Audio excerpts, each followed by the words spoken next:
God, if I lose everything in this world, please don't let me lose you. That was the quiet prayer of a boy who owned almost nothing. Not even a name people cared to remember. They simply called him Eli. He grew up in the back of a small church in Detroit, sleeping across worn-out pews and eating whatever leftovers the pastor's wife could spare. While other children prayed for toys and new clothes, Eli prayed for one thing only. God, don't let my heart grow cold.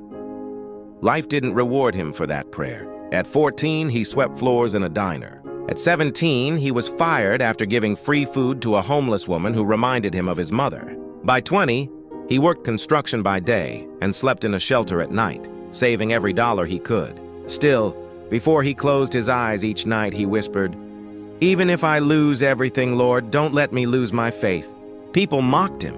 They said faith couldn't pay rent, couldn't fill a stomach, couldn't fix a life. But for Eli, faith was the only thing that kept him walking forward.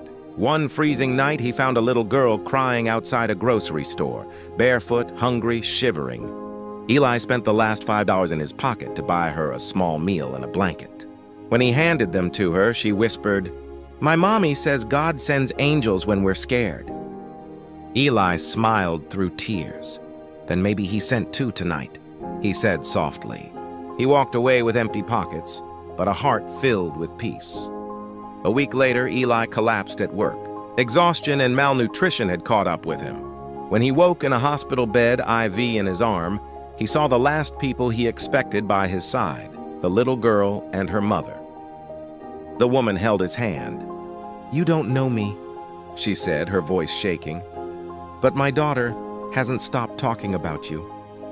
You saved her life that night. We searched everywhere for you." She handed him an envelope. Inside was a job offer from her company. She was the director of a construction firm.